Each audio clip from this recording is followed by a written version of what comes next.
YouTubers! My name is Willie, and welcome to my channel. Today I have for you Reaction Request 180. Wow, we're getting up here. This is Galaxy in Flames, part of Arch Warhammer's Horus Heresy Breakdown series. This was originally requested by CJ Falcon. So, let's check it out. Play. Da da. Da da. Da da da da da da da da da da. Greetings Greetings. and salutations, friends, and welcome back to yet another lore Hopefully that'll breakdown help me video. line We it are up. now on Horus Heresy Book 3, which could be considered to be the end of the first, arc, I suppose, of Horus Heresy. This is where everything is going to go to hell in a handbasket at a rather high velocity. But we start out with a slightly smaller disaster. Oh yeah? The worship of the God Emperor has spread throughout the expeditionary fleet. Apparently, after the whole saint thing and the banishing of, well, the literal goddamn fucking demon in the library, Yeah. got a lot of people to think maybe this whole religion thing actually isn't so silly as it originally sounds. And again, bear this in mind. Religious practices usually spread the best amongst the downtrodden. People with very little hope like to listen to stories of a great deity living somewhere up in the sky that can reach down and fix everything for them, because they are in a situation where everything seems pretty fucking hopeless. And considering the fact that a rather large percentage of the menials serving aboard Imperial warships have been, unwillingly conscripted, shall we say, to Imperial service, a hopeless situation would be a pretty damn good description of their day-to-day life. Endless Nice. goddamn fucking drudgery, cleaning corridors, watching over pistons, doing random monotonous tasks that require absolutely no skills whatsoever, seeing as most of these people were quite literally shanghaied in, well, yes, the most literal sense of the word. And as such, a Shanghai. religion like the one preached by the Lectitio Divinatus would seem rather nice. It's talking about a giant golden sky daddy who loves all of his children and want to protect them. It's pretty much what you want to hear if you're one of the downtrodden masses, now isn't it? Though there was one small problem. You see, Horus had taken a somewhat tougher stance against religiosity in his expeditionary fleet. Previous to Horus's return from Davin, religious worship of the Emperor was considered to be, well, quaint. It wasn't treated like other religions, which were outright despised and actively discriminated against, and, well, they did everything they could to exterminate them. It was considered to be a acceptable folly, so to say. The Emperor is a close to godlike being, and thusly True it would be that. understandable if those with, shall we say, limited mental capacity might confuse him with a god. These people were essentially considered to be, well, idiots, to put it rather bluntly. Nice. They were charming morons. They weren't seen as particularly subversive or any real danger or anything. They were just a curiosity of a bygone age. After Horus's True. return from Davin, however, they were no longer to be humoured in any way, shape, or form. And combat patrol of Sons of Horus would scour through the expeditionary fleet and just flat out kill anyone they found engaging in organized worship. Wow. Which is a pretty hard stance, considering that literally just days ago, they were considered to be essentially harmless. And the main reason, of course, for this toughening of stance was undoubtedly the simple fact that these people would, rather obviously, be loyal to the Emperor first, and as such, well, Horus would have to kill them eventually, so let's get started. Yeah. Additionally, I'm sure that Horus, Getting ahead of the although game. probably not worried per se, was looking at the fact that this religion was spreading so quickly with a certain sense of, what should I say, trepidation, perhaps. Undoubtedly, he wanted to make damn sure that this would not spread any further. He was, after all, contemplating a rebellion, and if by any chance this religious worship would spread into the Imperial army, well, that would make things considerably more complicated. Indeed. As for the reason why, precisely, this little idea of the God Emperor started spreading so quickly, well, it was primarily due to three things. One, the saint herself, of course, banishing a demon, as previously mentioned. Two, Kirill Sinderman had discovered the light. Now, Kirill Sinderman, as we've talked about before, was a bit of a mentor to Loken and a very, very, very good iterator.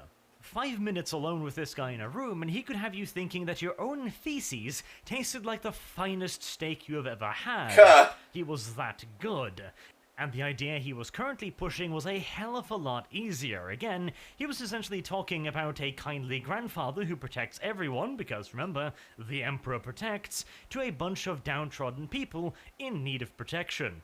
And three, and this is by far the best one, he had access to a ridiculously good book when it came to, proselytizing the good faith, namely, of course, the Lectitio Divinatus, literally the book of the God Emperor, written by Lorgar Aurelian, the Primarch. And you know, when a Primarch does something, he does it pretty goddamn well. There's no half This doing thing it. undoubtedly was the finest piece of theological work ever produced in the goddamn galaxy, undoubtedly preempting every single argument and answering it with a platitude that was reassuring, yet also virtually impossible to actually disprove. Consider it to be kind of, well, I'd go so far as to call it the Codex Astartes for religion. That is how good this goddamn thing was. But I wouldn't mention any of that to Lorgar if I were you. He's still a tiny little bit sore about the fact that he essentially wrote the book on, well, how to defeat chaos. Because, well, as the saint so aptly demonstrated, yelling at a demon, if you yell about the correct things, will actually make the demon go away. So, again, hashtag blame Lorgar. He really did everything wrong to everyone. There is quite literally not a man, woman, child, or Xenos in the galaxy, or demon for that matter, that Lorgar has not wronged in some way, which is quite an achievement in and of itself. And speaking of fucking things up royally, it turns out that the warp is about to do just that. Oh. Conveniently for Horus's plans, a massive warp storm is forming. This is going to make communication, well, difficult at best and virtually impossible in most cases. Now, this does have some potential downsides. It might mean that Horus will be unable to communicate with his various companions, and therefore not be able to, well, organize anything. But at the same time, it will also give him the perfect cover for him to carry out his own betrayal. It would seem that the forces in the warp are moving to help out their boy Horus, even though he himself at this point clearly is not aware that that is what they are doing.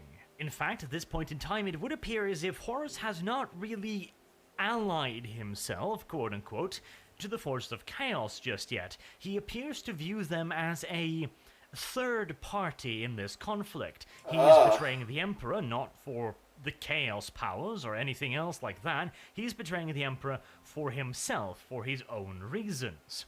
The Chaos Gods, as far as he is concerned, are, at the moment, at best, a semi-benevolent third party. And at worst, potentially an interference.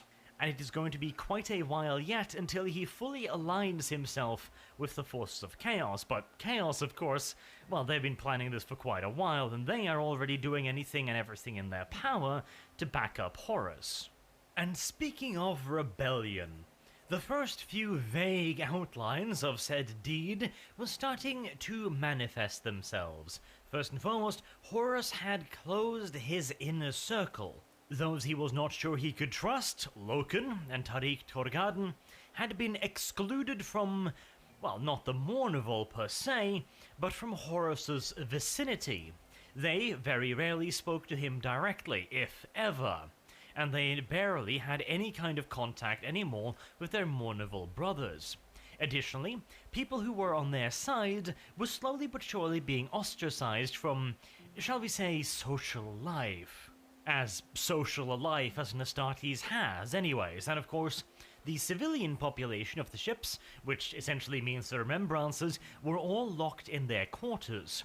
Malagos had issued an edict stating that no remembrancer was allowed to move anywhere aboard the ship unless they possessed a written authorization from Malagos himself, or, to be more precise, from Lupercal's court.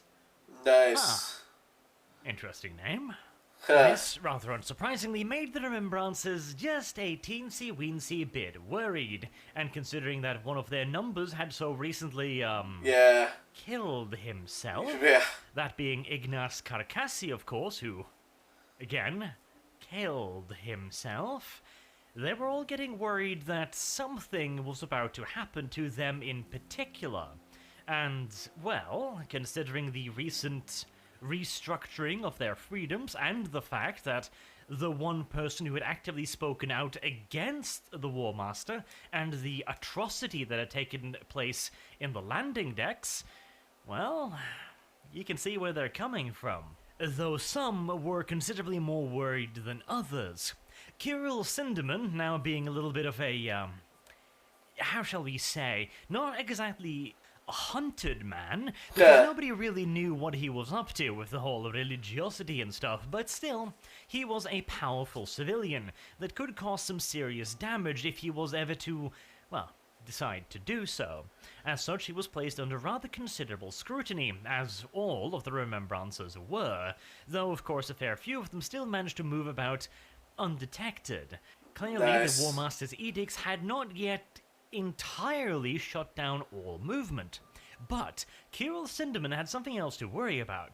He received a sign saying that the saint was in danger, which was rather accurate considering Horus had just sent Miss Vivar's ex-bodyguard to make sure that the saint would have no miraculous resurrection. Now, whether or not Horus, or indeed the body around him, was particularly worried about the saint doing anything like banishing demons was unlikely, but again, they undoubtedly recognized the danger of the growing popularity of this new cult of the Emperor, and if this saint was the linchpin of said cult, well, decapitate the priest, and the church will most certainly die.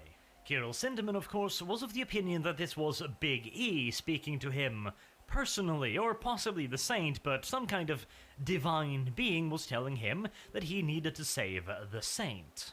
Now this of course posed a few small problems. One, Kirill Sinderman was not allowed to leave his room, and two, Kirill Sinderman was an old man, who now had to take on an augmented bodyguard. Challenge level significant, in other words. However, he was, as mentioned, a rather smooth-talking gentleman, and managed to talk his way out of his room, convincing the two guards outside that he was but a poor old frail man that wanted to go to the medica deck to see his daughter before she died. Oh, golly good. All very, very tragic, as I'm sure you understand, and the guards apparently agreed. And they wrote him a chip, allowing him to travel to the Vengeful Spirit's medica deck to see this woman who was like a daughter to him. That only leaves problem number two, namely the augmented bodyguard. However, fate once again intervened. It turns out that a pair of Titan crewmen had also received warnings, stating that the Saint was somehow in danger. Wow. And they should be heading to the medica decks, where they ran into Kirill Sinderman. Being military personnel, these two were actually armed, in sharp contrast to Kirill himself. They arrived in time to get the Saint out of her medica bed, but were caught while trying to move her by Petronella Vivar's old bodyguard, Magard. This was when an actual miracle happened. Magard is, of course, a ridiculously heavily augmented superhuman, and the War Master, as a reward for his faithful service, had rewarded him with several more augmentations. Now, Magard was far too old to be turned into a space marine, but he could be given many, many new implants, making him faster, stronger, tougher, and considerably more lethal than one old man and a couple of Titan crew members. By the time the poor crew members had even pulled their weapons, Magard had already fired 3 bullets in their direction. This is, of course, when aforementioned miracle happened. The saint awoke, or at the very least, part of her awoke, for a short period of time, and she cast a spell, or some form of psychic power, or hell, even just, let's call it, a miracle on the nearby area, freezing time, or, well, slowing it down to an extreme degree, to the point where they could actually see the third round exiting Magad's pistol. This gave the three plenty of time to escape, and as far as Magad knew, he'd barely seen anything. He had seen the vague outline of three people moving what he presumed to be the saint, and then they were gone. Quite the fucking magic trick. Though I would like to point out that if one of them had simply just put their lasgun to Magad's skull and went pew, that would have solved a hell of a lot of problems, or brained him with a piece of furniture, or, you know, something. Slightly risky, yes, but kinda worth it. But hey, the important part was of course that the saint was safe, thanks to this little magic trick, and thanks to the mysterious messages. Mysterious messages apparently sent from Big E himself, except not really. These messages had been sent by Horus's chief astropath, Ing Mei Sing. It would appear that after the events in the library, where of course Sing was present, she had seen the quote-unquote light, and had decided that the saint's life was important enough for her to risk her own, because she's far from the only psyker on this ship, and broadcasting messages like that, well, in all likelihood she would be discovered, and indeed she was. The saint was safe, as was Kirill Sinderman and the Titan crew members. Ing Mei Sing, however, well, it turns out that the new War Master is not exactly the forgiving sort. And just as it happens, Erebus had a purpose for the newfound traitor in their midst. Erebus wanted to summon a demon, so that it could have a little bit of a heart-to-heart with Horus and reassure the War Master the entities in the warp were entirely beneficent and on his side. And what is usually required to summon a demon? Well, a sacrifice, of course. Not only did he kill the poor astropath, he also sent her soul to literal hell. Horus is a horrible person. And what makes it even worse, of course, is that Ing Mei Sing was an astropath. She knew precisely what kind of butt-fucking she was getting herself into. Ugh, cruel and unusual. But luckily for us, it does give us a rather interesting little tidbit, so I'm going to quote directly from the book here, and this is the demon speaking. Quote, "He meddles in matters he does not understand," this is in reference to the Emperor, "on the world you call Terra. His grand designs cause a storm in the warp that tears it asunder from within." End quote. This is rather interesting, because it's a little bit hard to decipher. It sounds as if the demon is blaming the Emperor's great works for the chaos in the warp storms. But then the same demon goes on to say that they are causing the warp storms that have blinded the Emperor's legions.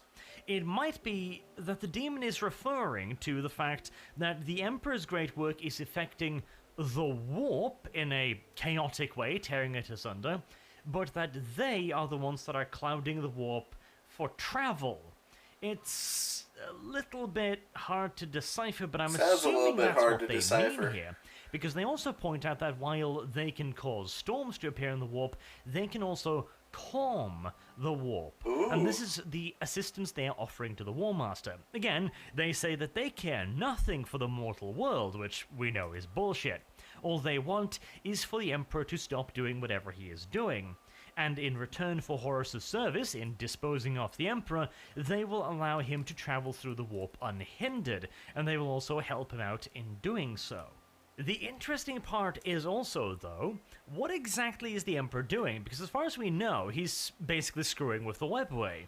How would this directly affect the warp unless he is trying to find some way of entirely separating humanity from the warp?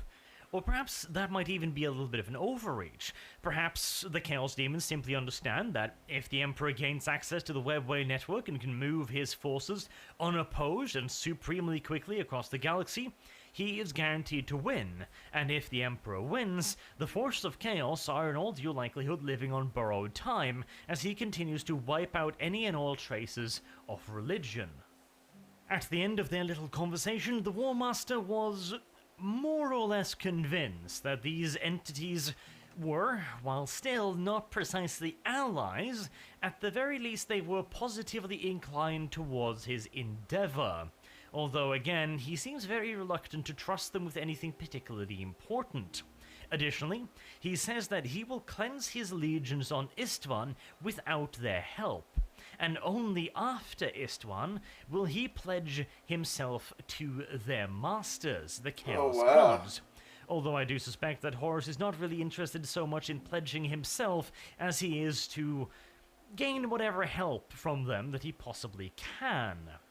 Erebus, in turn, is overjoyed by the fact that the War Master is finally starting to see the darkness, and says that Erebus will be absolutely overjoyed to hear the news that the War Master has finally decided to turn his attention to their new allies. Interestingly enough, we can already see the beginnings of schisms as well. Erebus talks of harboring secrets for himself and hoarding them. It would seem that already at this early point in time, the worshippers of Chaos are hoarding knowledge and rituals, etc., connections, so on, for themselves, rather than sharing them with their legions.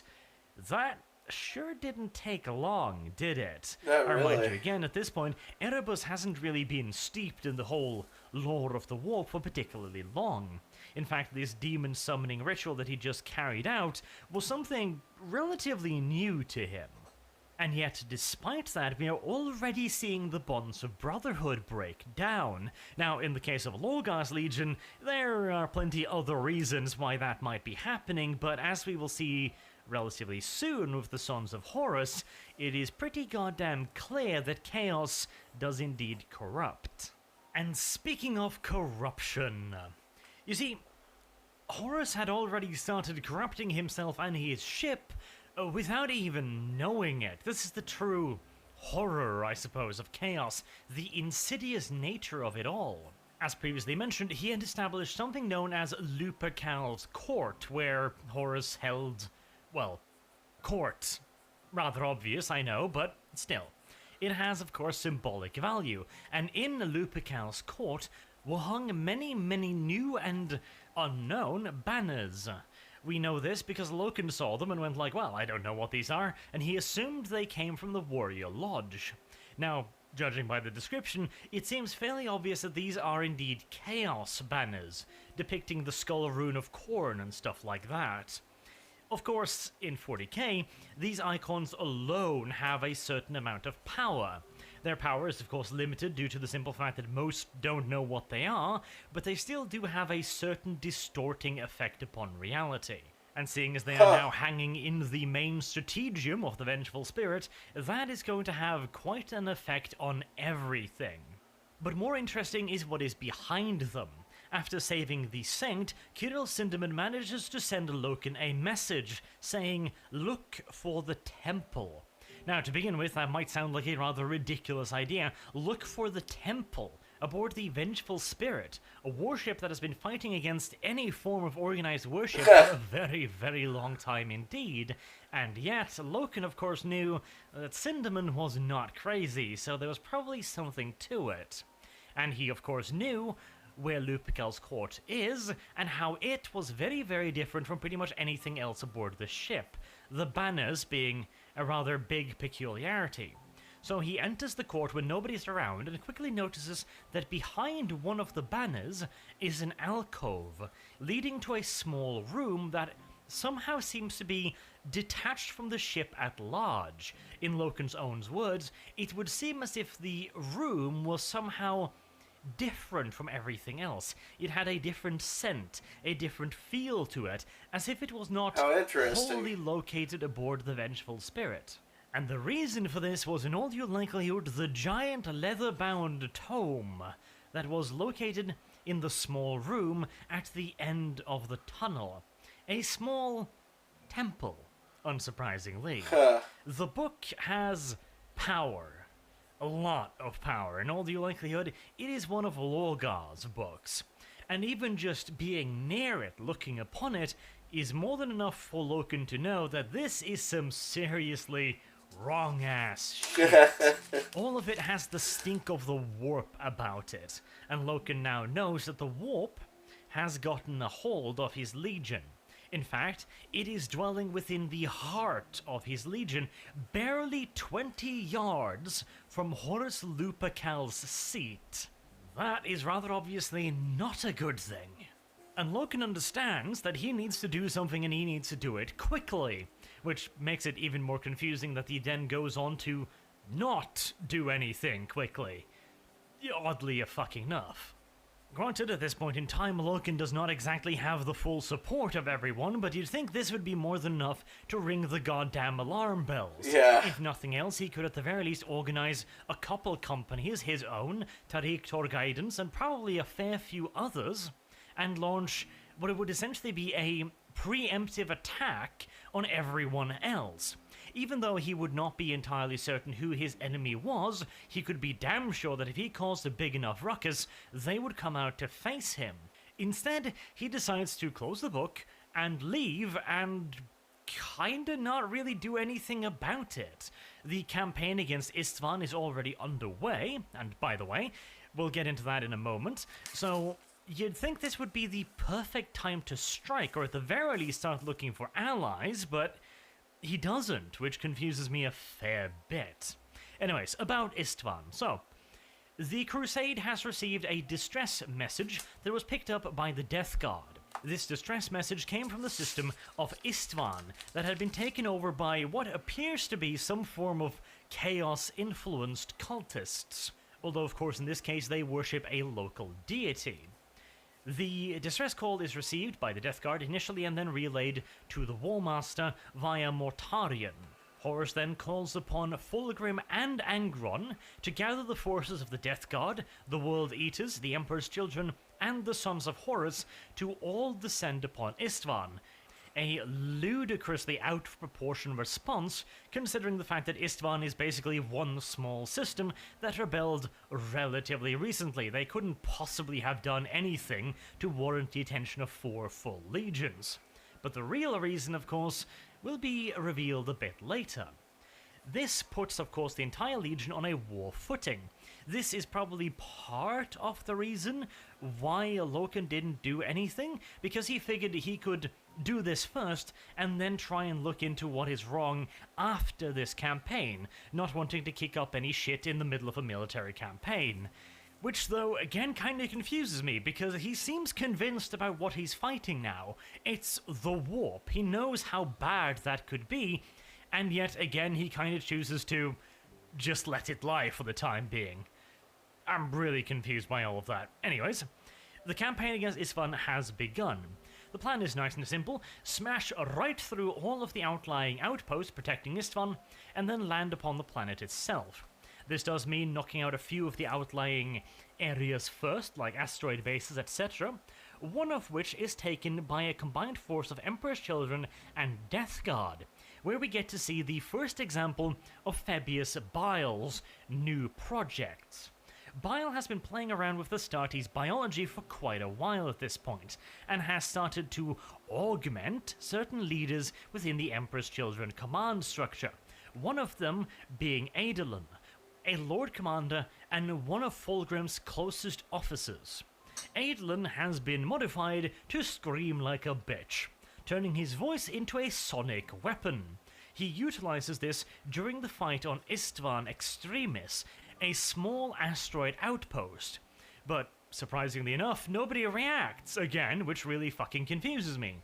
Hundreds of Astartes saw the Lord Commander do something that flat out wasn't possible. In fact, they were currently under attack by a war singer, somebody that uses the power of the warp to turn singing into a physical weapon, a barrage of sound.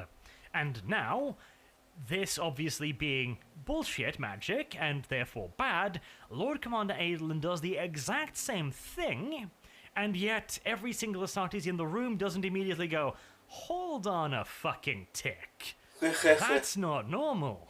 And while again, of course, the Astartes at this point don't really have any real grasp of the warp or chaos per se, so they wouldn't necessarily identify this as a mutation, but they would most definitively understand that that is simply not something an Astartes could, or should, be able to do. You'd think there'd be some kind of reaction, but nope, zero zip nilch null nada, which is again rather confusing. And in fact, it requires something completely different to get any kind of internal conflict going within the Emperor's children. So, here's what happened. Saul Tarvitz is starting to kick up some shit because things are changing, quickly, and he's worried about it, very worried. So Adolin, for some mysterious reason, decides to take Tarvitz, bring him to Fabius Bile, introducing him and going, okay, so this is the place where we make horribly mutated Astartes. And again, I'm just sitting there like, what? Sal Tarvitz, the man that has throughout the book series been described as the straightest, most uptight motherfucker to have ever existed within the Emperor's children, somebody so tight-assed that he could easily be confused for an imperial fist, and this is the guy Adolin chooses to take with him to show the various biological experiments that Fabius is doing in the basement? What? I gotta admit, here's the thing. I really like Ben Counter as an author. He's gotten a lot of shit for a lot of stuff, but I genuinely like most of his writing. Hell, I really enjoyed The Furious Abyss, which a lot of people didn't, but I feel like he's completely dropped the ball on how the characters would actually react in these situations. I mean, maybe he's working off a prearranged script here, but it just kinda doesn't really make any sense. Loken knows that something really bad is growing at the heart of his legion, a literal cancer, yet decides to push off any reaction to this until after the campaign. Lord Commander Adolin takes one of the most straight-assed members of his entire legion down to see the insane apothecary in the basement. What? And the best part is, at the end of this, they then just don't do anything. Even Saul Tarvitz, after having been shown the hideous shit that Fabius is doing, also decides to just kinda let it go. Really? I mean, you'd think he'd be grabbing a flamethrower or something at this point. And again, I do hasten to add a point in the defense of the author here, that at this point, violence between Astartes is still considered to be almost an impossibility, like something that just literally can't happen, but I feel like these events are really straining even that level of trust. Especially as we know all too well that their opposition is more than ready to begin fucking over their friends. Now, granted, they have to some extent been tangentially affected by chaos, but the differences between the two are just too sharp, sudden, and it doesn't have enough build-up. It just seems like these two parts that were earlier at most, vaguely opposed to each other on a kind of fuzzy background, are now complete and utter stellar opposites. And it kinda happened off-screen, which I don't like. I think that's kinda lazy writing, as if they wrote the first and the second Horus Heresy book and they went like, shit, we actually need to finish up this in the third and get moving in the Horus Heresy. And so they just kinda made everyone collide really, really quickly and really, really violently. But enough about that, because we do get another interesting little lore tidbit. This, I think, is crucial to understanding the Emperor's children and why they fell from grace. I am quoting Lord Commander Adolin here. Quoting, "For the chosen, those sacrifices are great. Foremost amongst these is the fact that everything is secondary to victory." End quote. This is really telling. So you might remember the Planet of Murder, where Lord Commander Adolin, in an effort to help out Blood Angels trapped on the Planet of Murder, sent down his shit and got, the shit kicked out of him, basically. And he got chewed the fuck out by Horus afterwards. This dented his ego rather severely, to put it very, very mildly, and he felt as if he had not only been defeated, but humiliated. This means that he wanted to push himself past any known limits. Everything is secondary to victory. Everything is secondary to him regaining his honor, and so he is willing to let himself be strapped down to Fabius Bile's table and let the apothecary carry out whatever insane experiments he's dreamt up on him to make him faster, stronger, and better. Because again, everything, even his body, even his purity, is secondary to victory. Because the Emperor's children are perfect, and any kind of imperfection cannot be tolerated. This in turn obviously meant that the rest of the Emperor's children would have to be purified. And now we find ourselves above the planet Istvan, and the final assault is being prepared. Now, normally, when a legion is about to attack a planet, forces are organized into spear tips. These spear tips consist of multiple companies that are then under the command of their individual company commanders, with one or more officers in overall charge. Now, this of course being a cooperative effort between 4 legions, there would be 4 individual spear tips. Normally, again, these would be made up of entire companies. However, this time, Horus had personally gone through every single squad in the Sons of Horus and designated which squads were and which squads were not to take part in the assault. He had hand-picked the squads that were to attack in the first wave. And then, the rest of the Sons of Horus would come down in the second wave. This was beyond unusual. It had never happened before, and even stranger, Loken and Tariq were put in command of the Sons of Horus elements, which was really strange. Leading a spear tip is obviously an honor, and yet these two, who were so clearly out of favor, were given the honor of leading it. Again, if I was Loken, I'd probably be asking myself, this is really, really fucking strange. Yeah. And there was that creepy-ass book. Maybe something is up. But he doesn't. Though, to be fair, this might also be a case of him hoping that everything is okay, and this being an indication that it is. He and Tariq, both being on the outside, are given the honor of leading the spear tip. Perhaps this is a sign from Horus saying, okay, I know we've had our differences, but I'm willing to let you back inside again. And therefore, I'm going to give you the honor of leading the spear tip, just to, kind of smooth things out a little bit between us. That might very well be the reason. Because, of course, Loken wants that to be the case. He wants his legion to go back to what it was, to be normal again. So it might simply just be a case of wishful thinking that makes him ignore the demons whispering in his ear saying that this is not right, everything's gonna go to fucking hell. Yeah. And luckily, Saltavitz is not as naive, shall we say. After so surprisingly refusing Eidolon's offer to be enhanced, Saltavitz is given a place in the spear tip.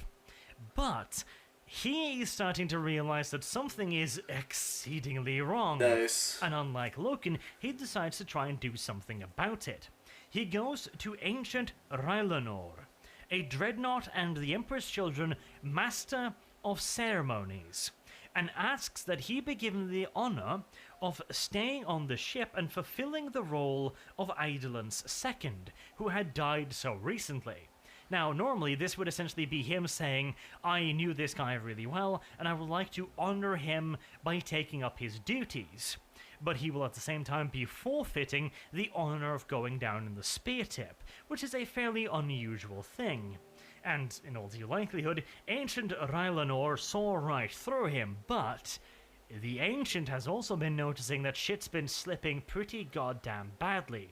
Being the master of ceremonies, he has realized that the Legion is slipping ever further away from their original ideals. He is also apparently of the opinion that their pursuit of perfection has turned into something far less noble.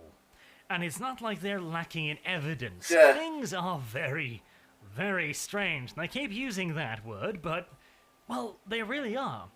Now, of course, in the Sons of Horus, especially picking out squads is exceedingly unusual, but within the Emperor's Children's, it is even more obvious. Not a single one of the Lord Commander's own favored commanders are to take part in the drop. Not one of Lord Commander's favorite officers are going down in the spear tip.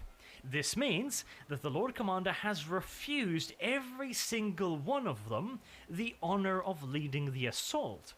That would be utterly unheard of. It sounds like the a Emperor's trap. Children. A chapter in which personal glory Death trap. and honor is ridiculously important. If this was done at Let's any take other the time, undesirables Lord Commander and put them Adlan could down more than likely first. expect a full-blown fucking revolt from his very own officers. They would see it as the grossest insult to their personal honor. And yet, nobody's shaking the boat. Absolutely no one is kicking up a fuss over this. Something smells like fish here.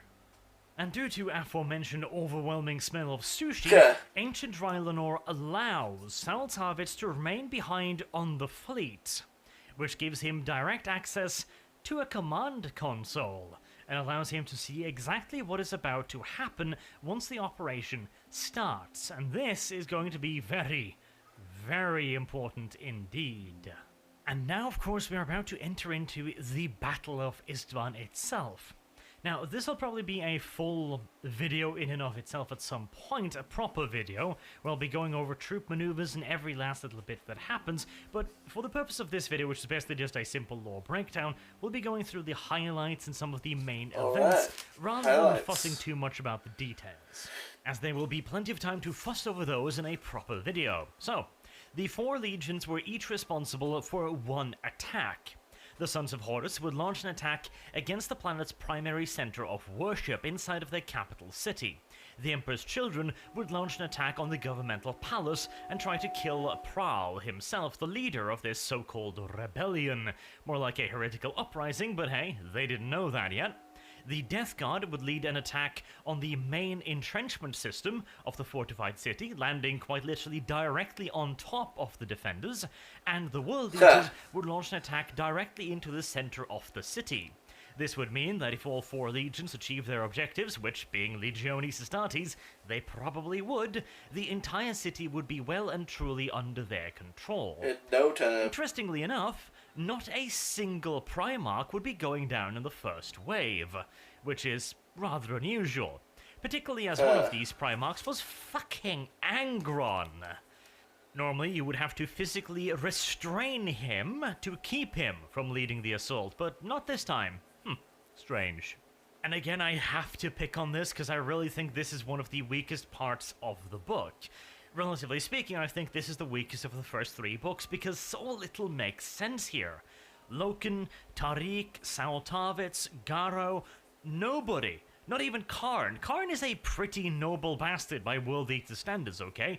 Nobody reacted to this. Not a single goddamn Primarch went down in the first wave. All of this strange shit, and just the only one who kicks up even a slight fuss is Tarvitz.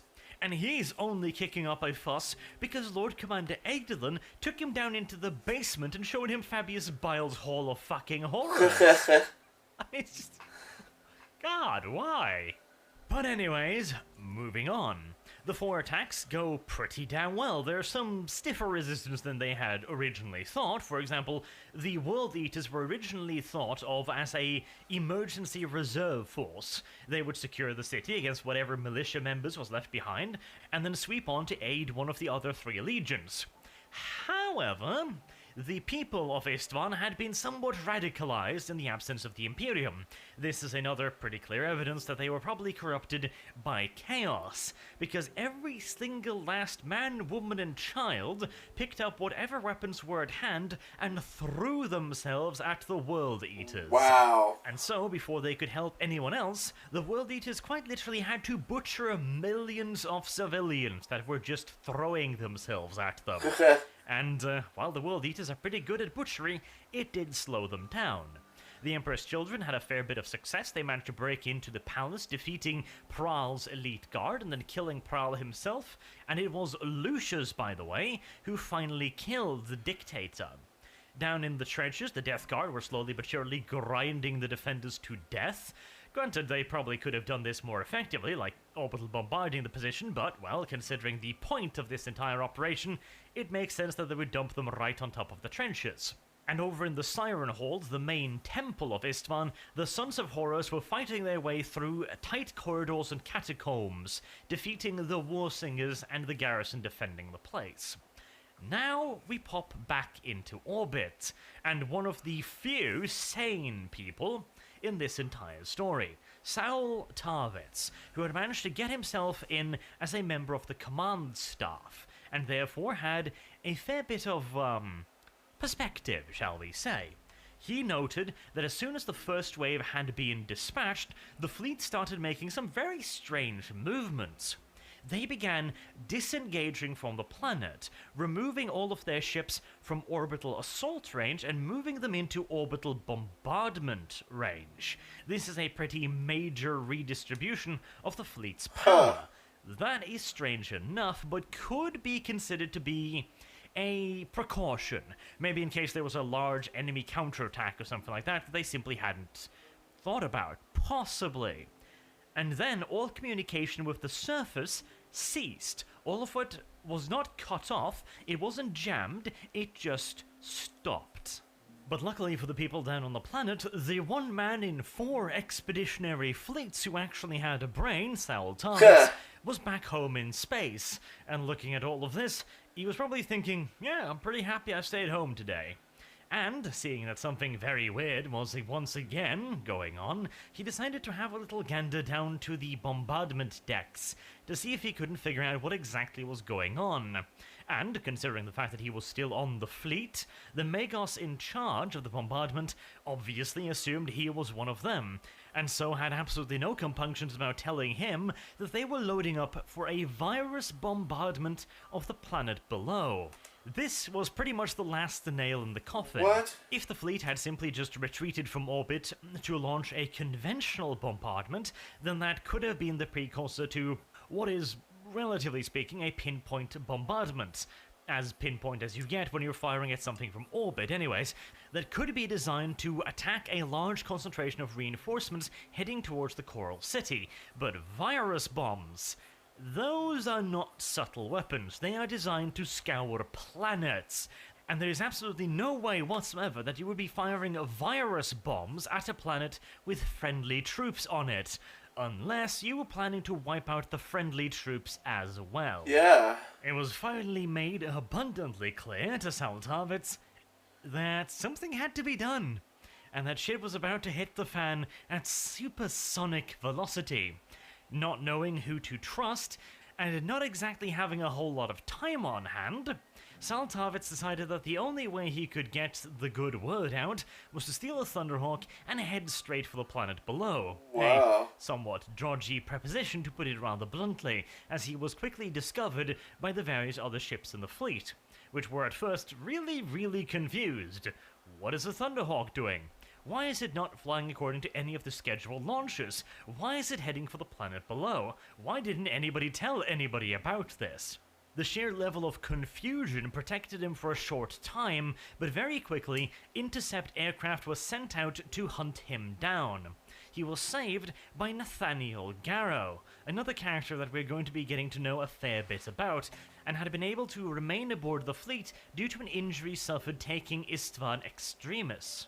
Though we will also hear a little bit more about the reasons why he stayed on the fleet in a later book. For now, all you need to know is that he and Saul Tarvitz were bestest best buds, and had long since promised to believe and trust in one another.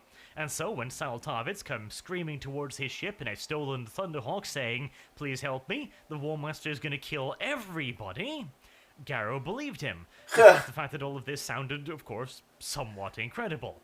He ordered the 2 pursuit aircraft following the Thunderhawk to be shot down. The explosion of the pursuit aircraft also created enough shit in the atmosphere to make it virtually impossible for the fleet above to get a clean reading on what exactly had happened. As far as they knew, both the Thunderhawk and the pursuit aircraft had all been destroyed in a somewhat ill-aimed but effective volley from Nathaniel Garrow's ship, the Eisenstein. Nice. This in turn allowed Saul Tarvitz, the only man with a brain, to get down into the atmosphere and reach the landing forces via direct voxlink, without the massive broadcast and signal boosters on the main fleet. He sent out the message saying that everybody needs to get to fucking cover now because a virus bombardment is going to start very, very soon. There was some general confusion amongst the ground troops, thinking, where the fuck is this coming from? Did the Istvan somehow manage to hide away virus bombs? What's happening? A lot of them simply did not know what was going on at all, but they knew that a fellow battle brother was telling them to get into fucking cover and to do it quickly. And so, despite being exceedingly confused, they did so. There were a few amongst them that realized that this probably was considerably more than just the Istvans doing something nasty. Garvia Loke and Tariq Torgaden would in all due likelihood be kicking themselves right about now for not starting shit earlier. And the warning came in at the absolute last possible moment. Considerable parts of what is now to be known as the Loyalist forces managed to get into cover, either sequestering themselves in bunkers in the primary defense line, getting into various holdout positions beneath the various houses, bunkers, holdouts, the palaces, the siren halls, etc., whatever they could. The virus bombs are remarkably effective, but it can't eat through concrete. Yet. But anyone caught out in the open were all killed. It can't eat through the ceramite of battle plates, but it can more than happily eat through the weak joint armor in Legion Astartes power armor. And if even the slightest hint of the virus makes it inside, then the wearer is as good as dead, as the virus begins tearing them apart on a molecular level. And it happens very, very quickly. Slow enough to be excruciatingly painful, but quick enough for you not to do anything about it. And whilst the Loyalists were desperately seeking cover back up on the fleet, more stuff had happened. So, as we know, the Saint had been rescued from the Medica deck by Kirill Sinderman and a couple of Titan crew members, both of which were, by the way, down on the planet below right now, having their own little drama in one of their Titans. Their Titan commander was turning against them, and with Horus. The two Titan crew members had an argument, and eventually, the pro-Horus side won. However, back on the fleet once again. The Saint was lying in a coma after defeating the demon, and after doing the little miracle that had saved them from Magard, after which she had not stirred nor spoken for days. But now she awoke violently and suddenly, after having a vision of what was about to happen to the loyal troops below. She knew that she could not prevent it, but she knew that she also had to get the fuck off the ship, and, if at all possible, escape the expeditionary fleet entirely.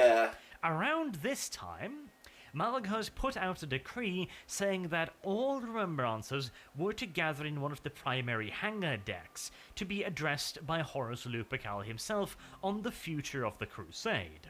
Of course, Kirill Sinderman, the Saint, and everyone else knew this was probably a trap, but there would be a lot of people there, which meant that this would probably be their best chance of getting off the ship. And so all of them decided to attend, along with pretty much all the other remembrances as well.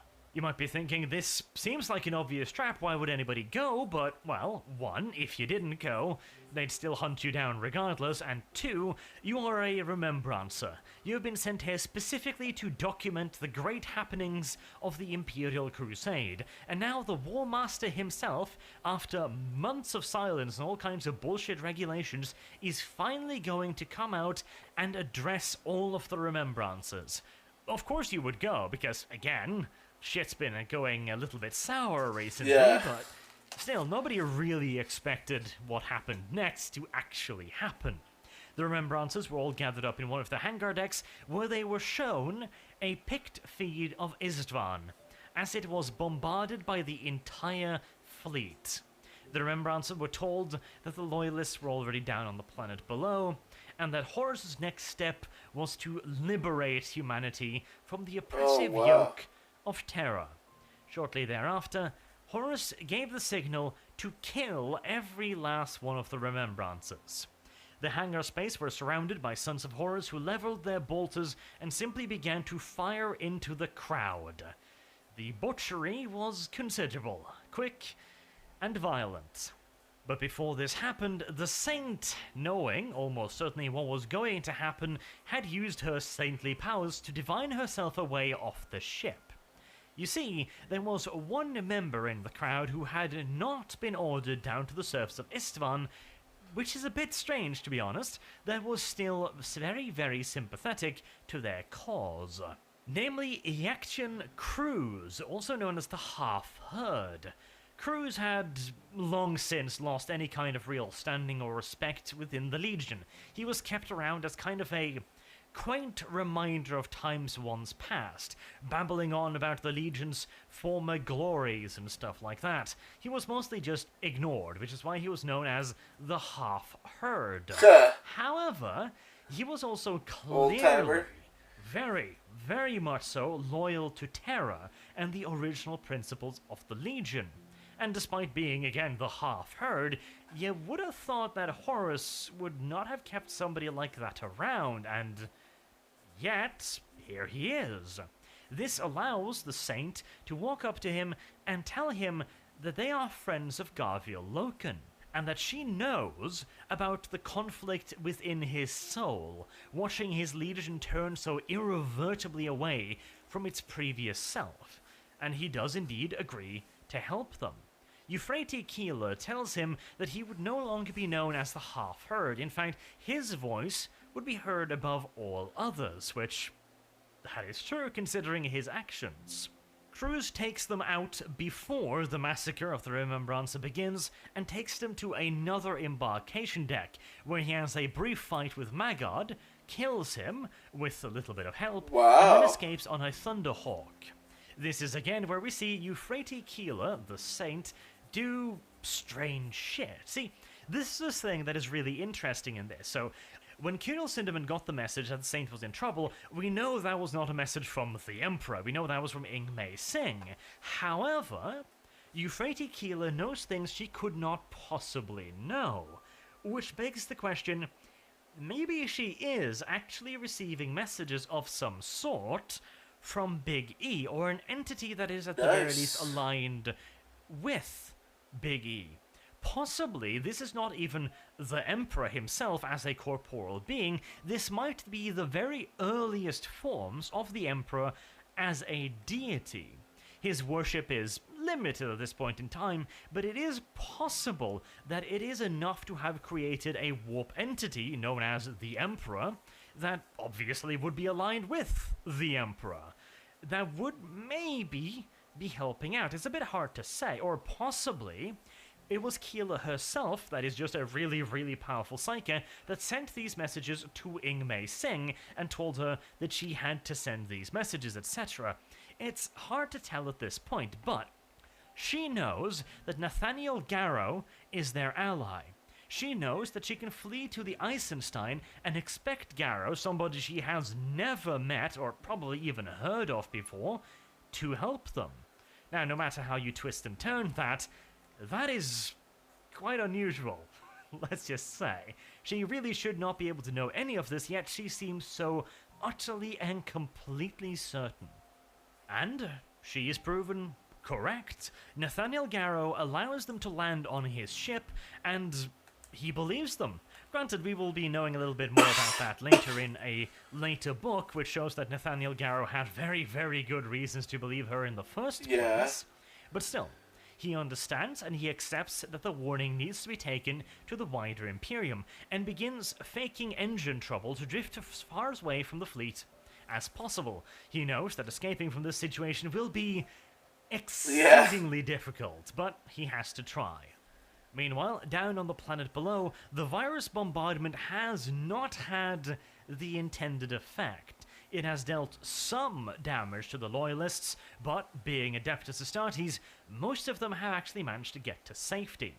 This is quickly relayed back up to the fleet, and before Horus can decide what his next move is to be, Angron decides he needs to take shit in his own hands. And without awaiting orders from the War Master, he launches his own second wave, bringing his loyal word bearers down upon the Loyalists below. Wow. Horus is at first absolutely incensed with anger over this. Angron is clearly disobeying him in the most blatant form possible, and briefly, he considers going ahead with another planetary bombardment, regardless of the fact that Angron is down there. However, he relents and begins turning this to his favor.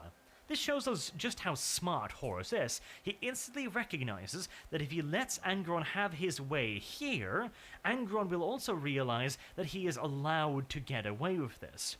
That he is given freedom under Horus that he was not under the Emperor. Oh. He also recognizes the potential benefits of blooding his Astartes against their loyalist brothers. He would be getting them used to fighting other legionnaires. There are definitely benefits, although the cost of rooting out the loyalists is gonna be a hell of a lot higher than originally intended. If anything, though, I'm kind of surprised Horus didn't see this coming. It's fucking Angron. He must have absolutely hated the idea of cleansing his legion through treachery like this. Frankly, I'm kind of surprised he even went along with it to begin with. Angron has a twisted sense of honor, or at the very least he used to. It would undoubtedly have sat very, very ill with him to do it this way. It stinks too much of treachery for Angron. And don't get me wrong, Angron is entirely fine with betraying his legion as long as they are the ones who are not loyal to him, but he would much prefer to do it openly, with weapon in hand, not this shadowy game of backstabs and daggers. It's just not his style. Okay. But he got all of the butchery he wanted when he landed on the planet with some 50 companies of World Eaters. And this began the final phase of the battle for Istvan III. It would last for several months, Wow. with loyalists fighting traitors.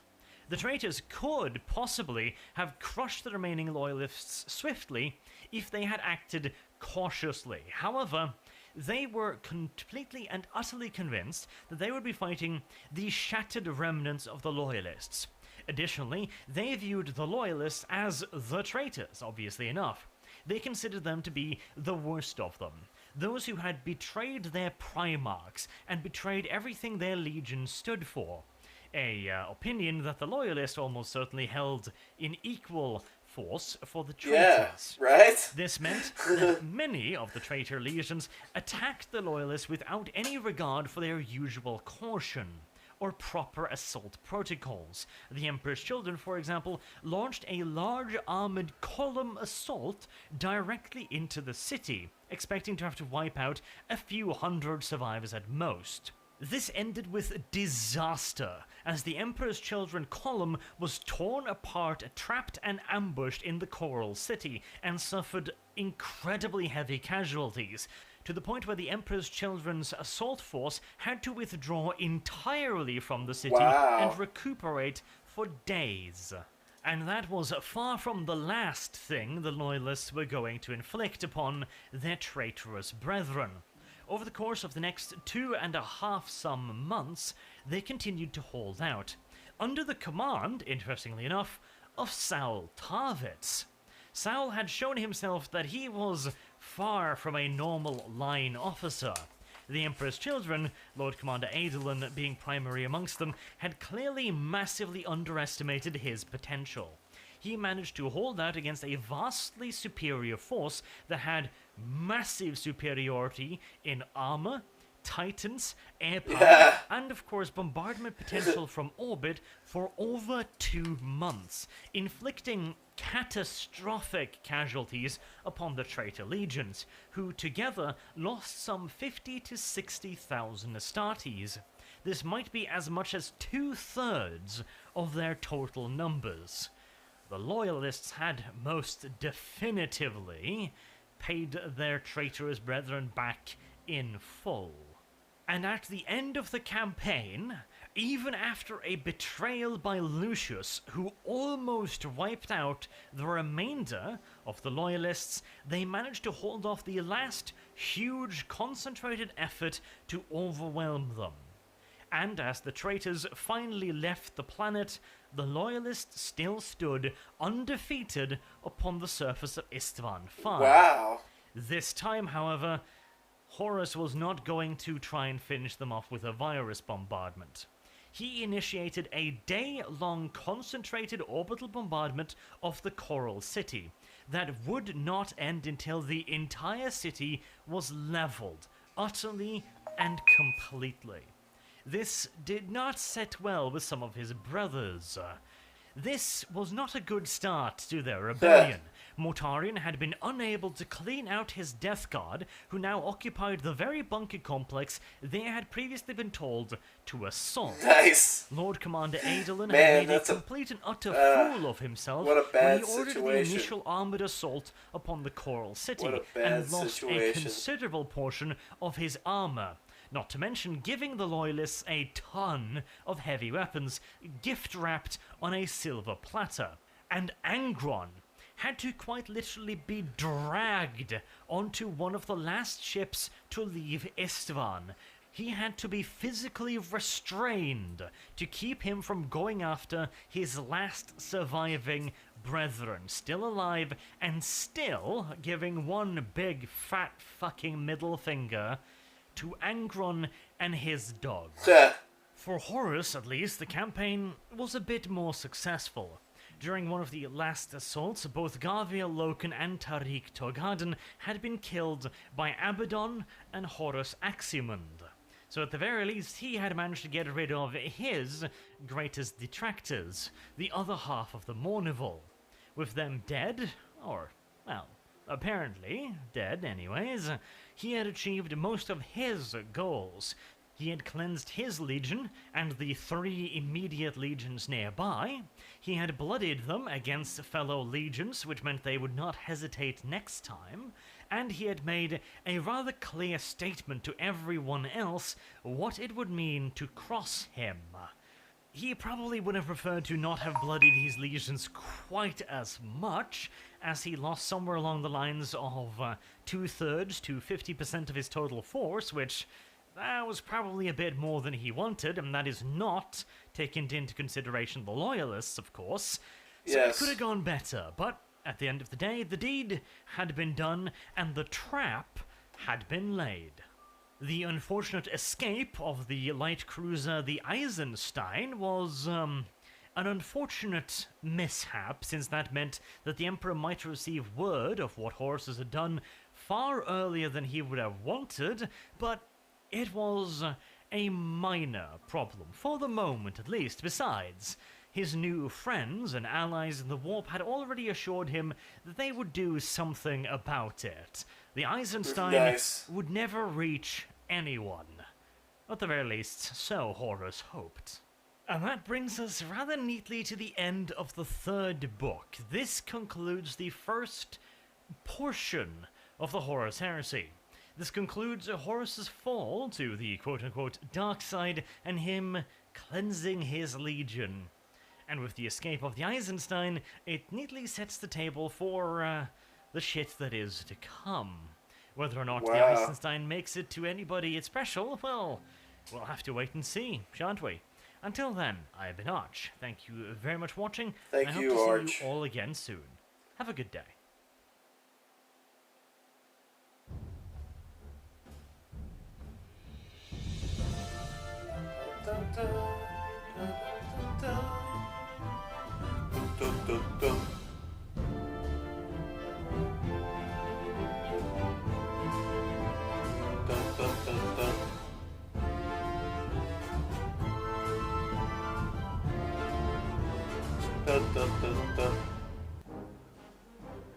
Okay, so that was The Galaxy in Flames by Arch Warhammer. Wow! That was a lot of information. Okay, So, apparently, there was large religious climbing among the crew. Originally, it wasn't considered a threat, but the new and improved Horus stomped it all out. Hashtag blame Lorgar. Causing the religious surge. A warp storm started, which messed with confusion but created cover for Horus's beginning his betrayal. Horus at that time only considered Chaos as a third party, and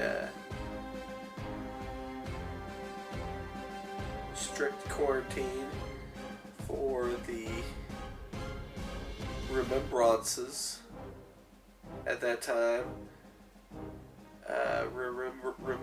Remembrance and 2 Titan soldiers saved the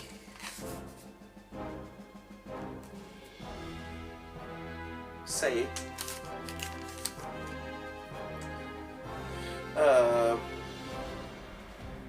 Well, the Saint kind of saved them with some slowing of time.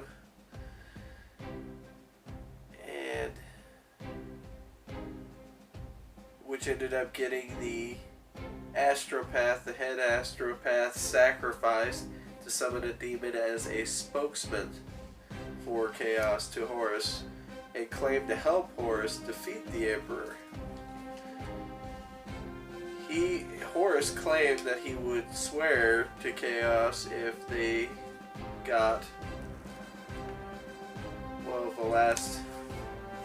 if they were able to take this planet. Brotherhood bonds started breaking. Loken was told to look for the temple, which he found it in the court and realized that Chaos had gotten a hold of the ship but did nothing about it. And Eastenvant is the system they took. And it was massive overkill. 4 full legions were chose, but sections of those legions were hand-picked and were sent down, which I smelled that it was a trap right off the bat. And yeah, how fishy. No Primarchs going down when there was Primarchs on the ship to go down with the legions. No honor to be given to these people. That would usually be quite an honor to lead a spear.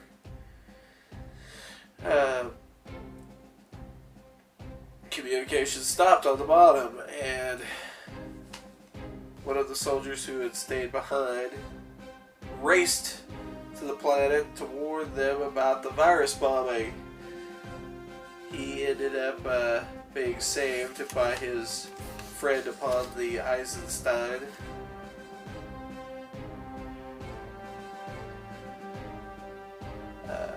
Which they all took cover when they virus bombed, essentially betraying and killing large amounts of what they would consider loyalists. But thanks to the warning, a lot of them were able to take shelter, which helped. Some of them still alive. The Eisenstein actually faked engine trouble as the Saint was brought to the ship by Half-Herd, an old-time soldier that happened to be there during the time that Horus announced that he was liberating humanity from Terra. Yeah. Not good. Half-Herd fights Magar and actually wins with some help. And the Eisenstein fakes engine troubles to distance itself from the group because obviously, powerful ship, they're gonna want it. But if they could distance themselves, they might be able to get the word out, get away, perhaps. There was a point where World Eaters were sent out to destroy what was left of the Loyalists, which they thought, oh, we'll wipe out a little bit that's left. And they were surprised, and it actually ended up lasting months. And then the World Eaters were essentially dragged back, and they did a bombardment, leveling the city.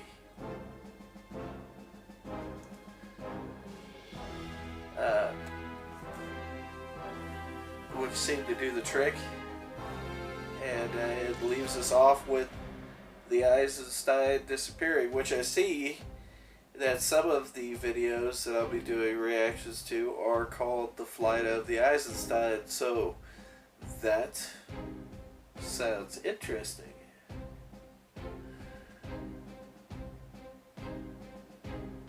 But anyways, it's getting interesting. It's oh man, just imagine being one of the Loyalists, and here you're set down. You're basically considered the garbage that Horus was just trying to get rid of because you were loyal. Jeez, having your battle brothers, turn on you like that after completely trying to wipe you off the face of this planet.